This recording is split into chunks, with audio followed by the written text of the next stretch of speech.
The case file begins with a sentence you don't expect to find in a medical record. "The night she stopped screaming," the doctor writes, "was the first time in 4 years that anyone on Ward C slept.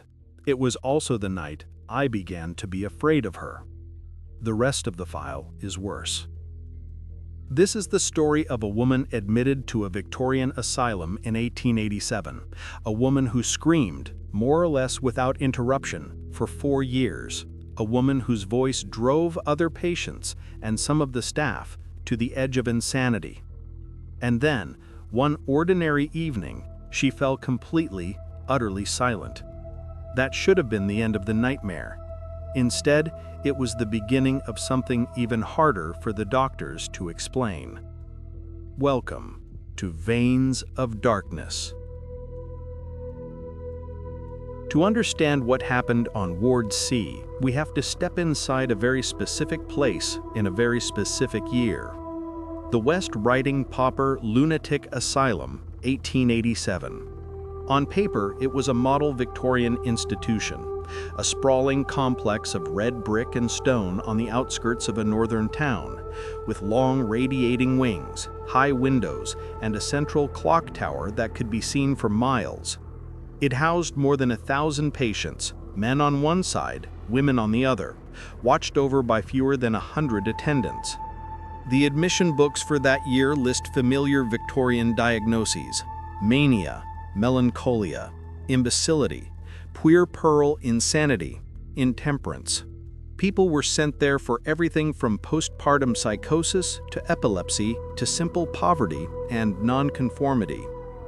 Treatment, as it was, consisted of a few sedative drugs, daily routines of work and prayer, and a lot of physical control. Cold baths for the agitated, isolation rooms for the violent, mechanical restraints for the uncontrollable. It's in this world that, on a cold morning in January of 1887, a new name appears in the admission register. Mary Ellen R., age 32, married, no occupation, cause of insanity, sudden fright, form, acute mania, risk, violent and noisy. There's an added note in the margin, written in a different hand, as if the admitting officer couldn't wait to get it down. Arrived screaming, has not ceased for 6 hours. The story pieced together from letters and the medical notes is simple and terrible.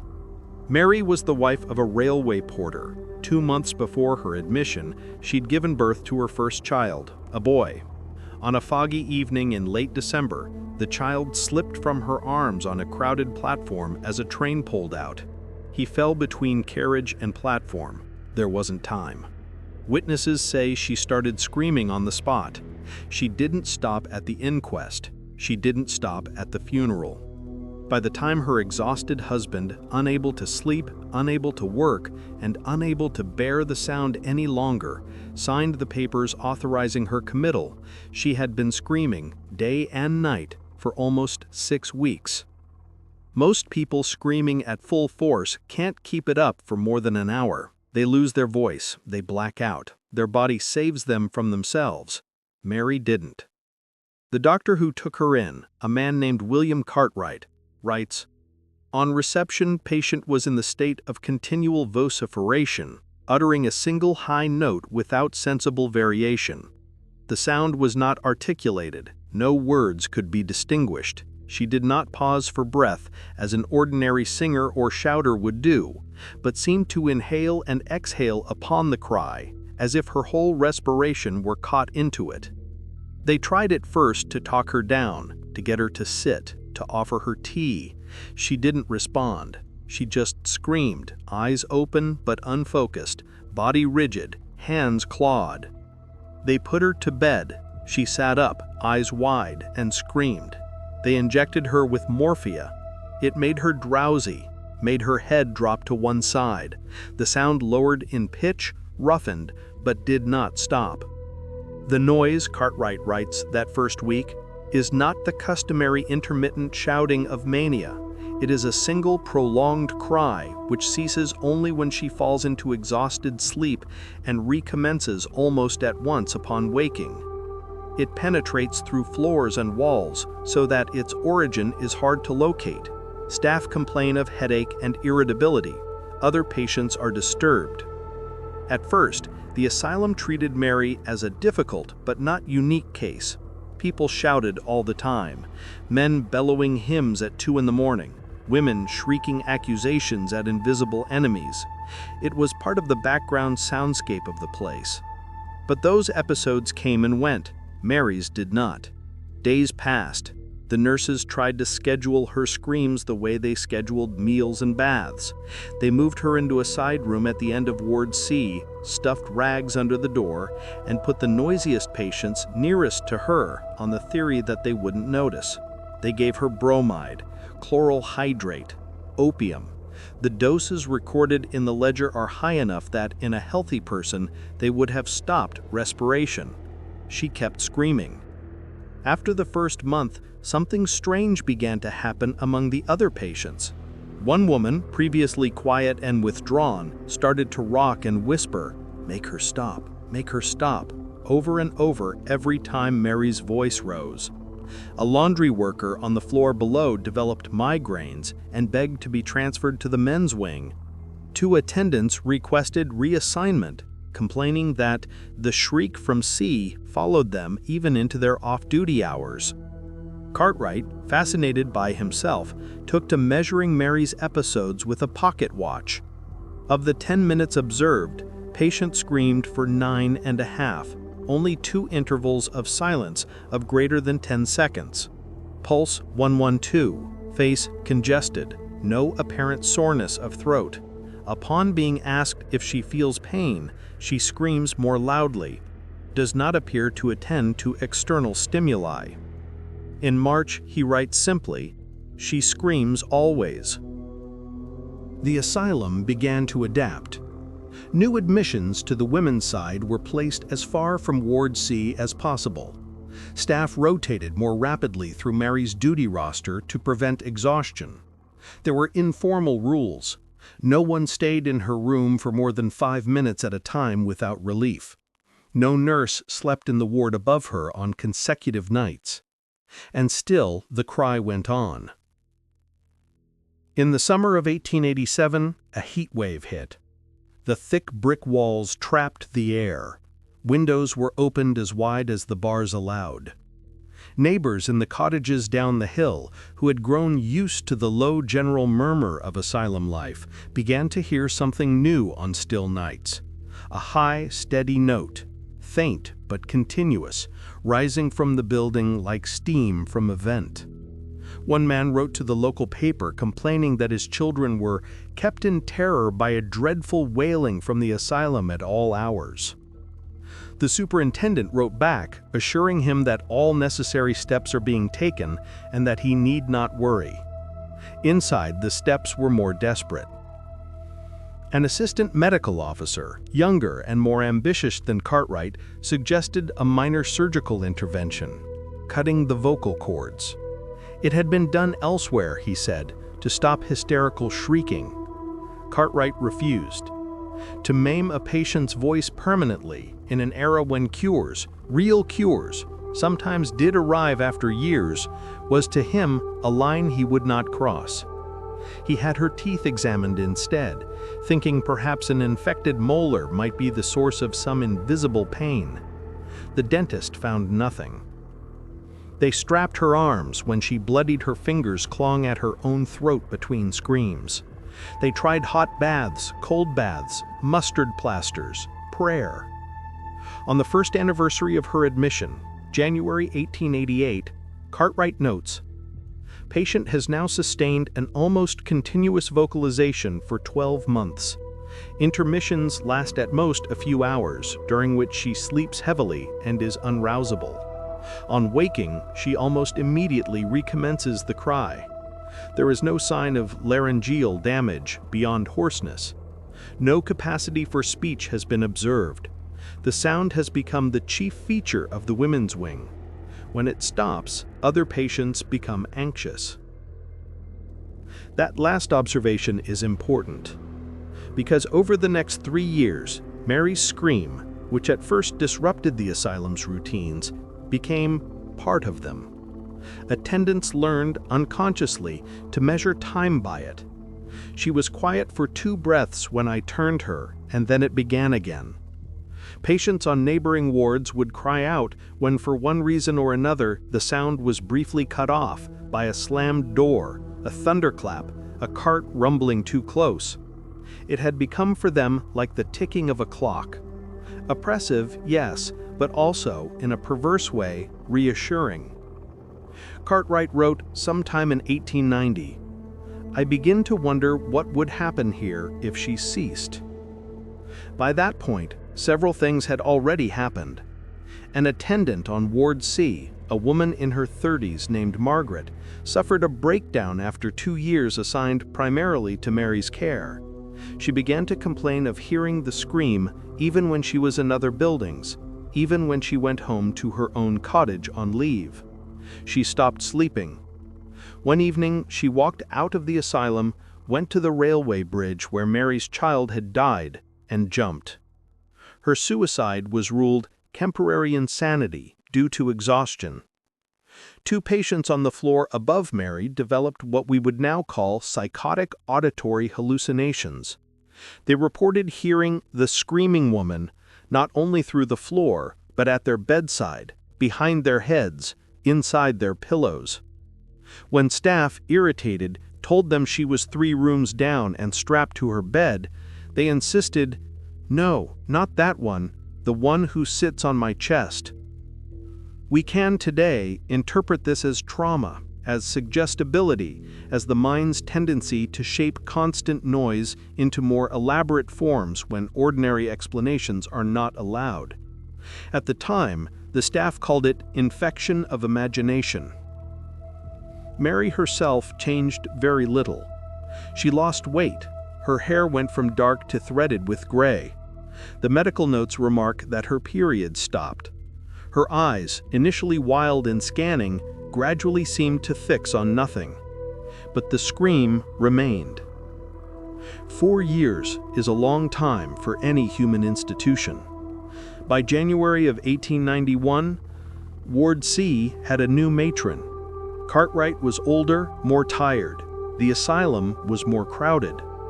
And Mary Ellen R. had been screaming, with brief interruptions only for sleep or sedation, for just over 4 years. It was on the night of March 3, 1891, that she stopped. The nurse on duty, a young woman named Agnes, recorded the sequence in her night report. 10:15 p.m. Patient as usual, continuing her cry somewhat lower in tone. Weather damp.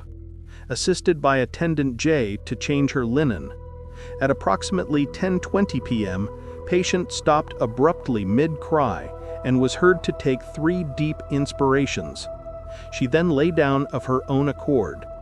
I spoke her name. She turned head toward me but made no sound. Breathing even.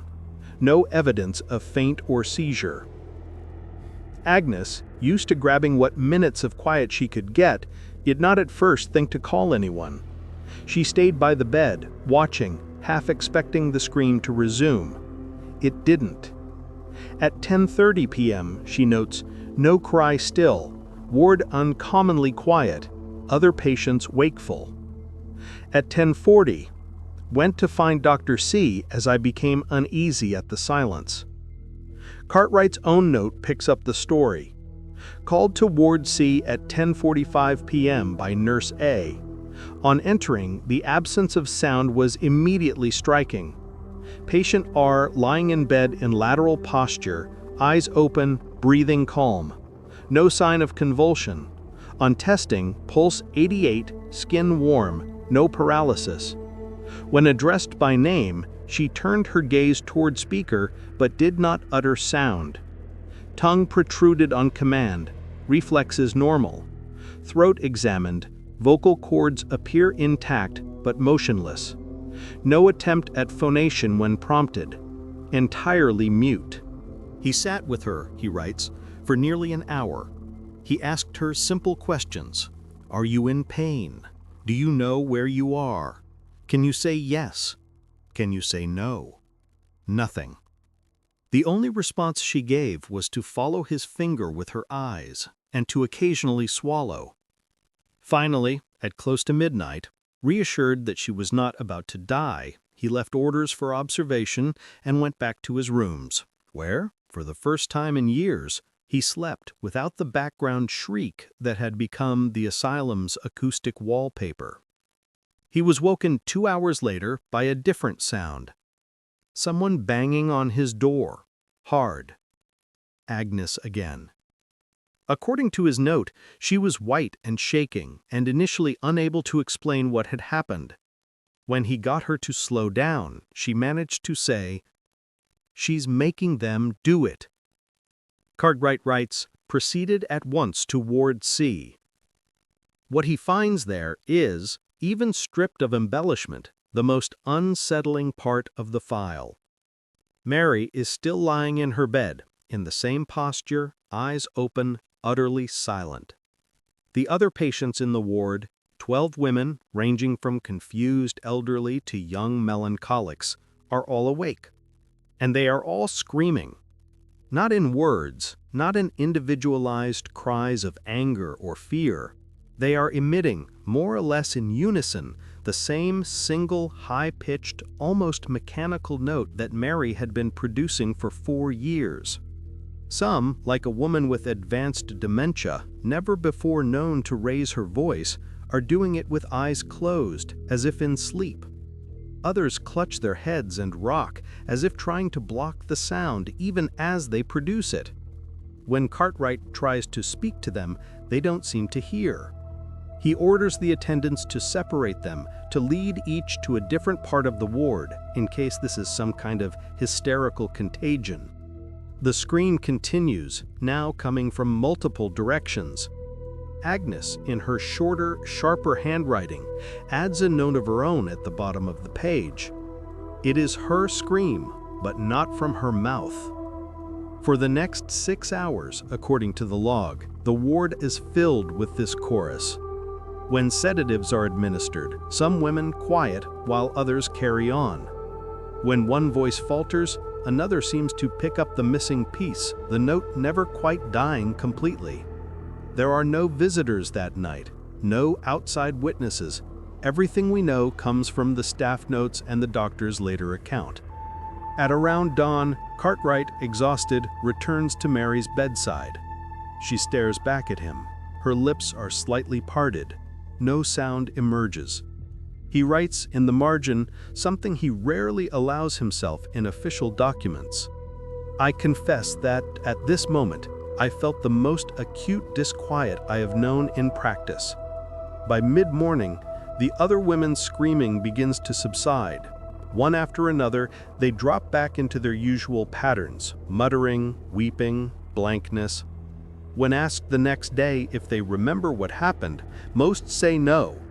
A few recall a great noise in the night, but cannot say if it came from their own throats. Mary remains mute.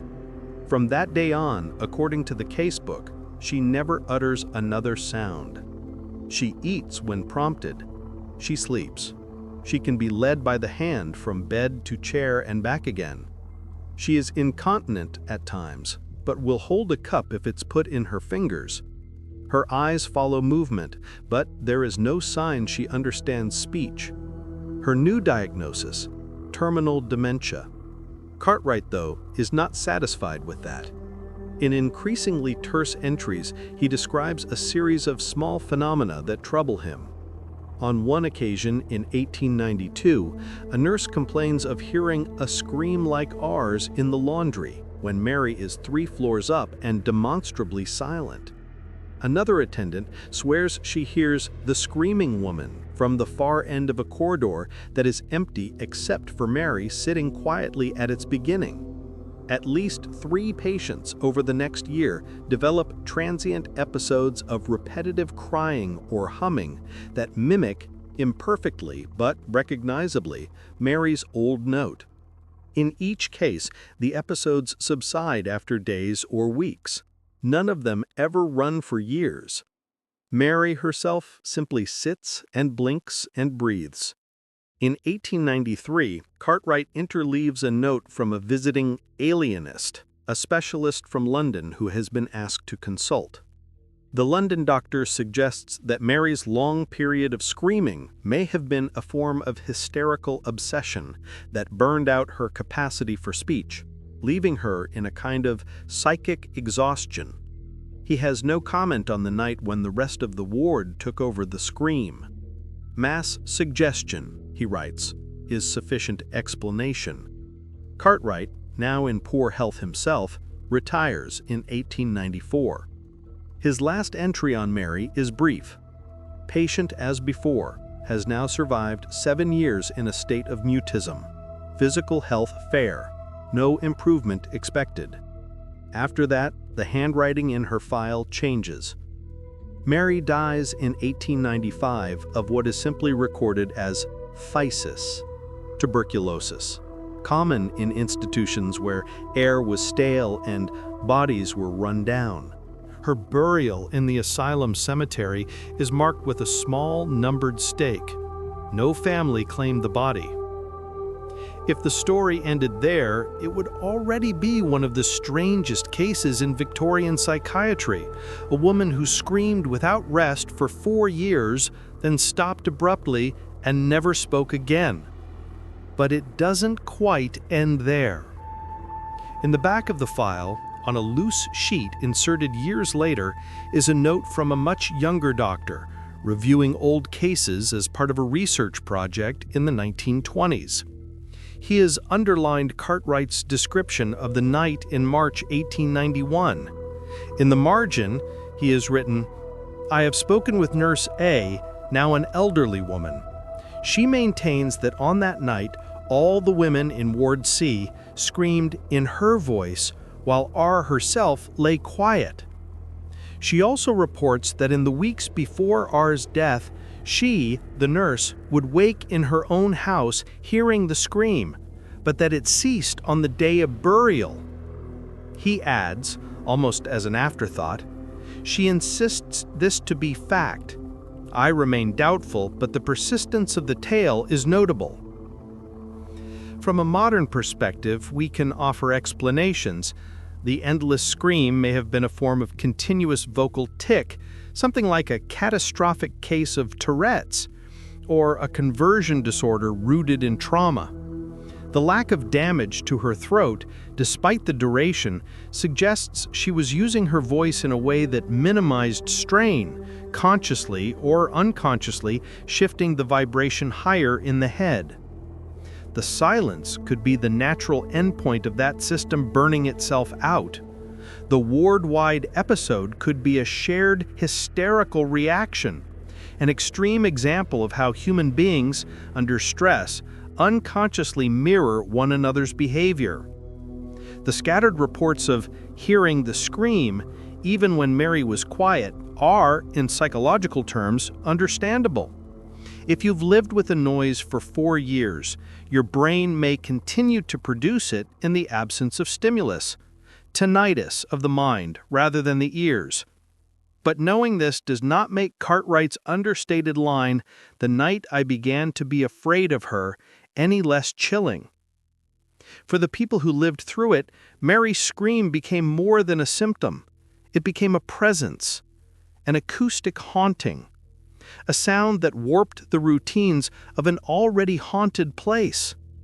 When that sound moved from one mouth to 12, or seemed to, it pushed at the limits of what even a Victorian doctor, used to classifying the strangest behaviors under the headings of mania and hysteria, could comfortably explain. We are left, as so often on this channel, standing at the edge between medical record and myth. The documents tell us that in 1887, a young mother lost her child on a railway platform and opened her mouth in a cry of such intensity that it took 4 years to die out. They tell us that her voice changed the atmosphere of a ward, broke at least one staff member, and became a kind of metronome of suffering. They tell us that when she finally stopped, the echo did not. The rest, the idea that the scream moved from person to person, that it persisted in the walls, that it only truly ceased when the earth closed over her, is what the people who were there needed to believe to make sense of an experience no one should have to live through. Thank you for listening to this case from the darker side of Victorian psychiatry. If it's made you think differently about the sounds that echo in old buildings, or about the way one person's suffering can warp the minds of everyone around them, consider subscribing to Veins of Darkness for more journeys into history's strangest medical mysteries. Until the next macabre tale, stay curious about the darkness.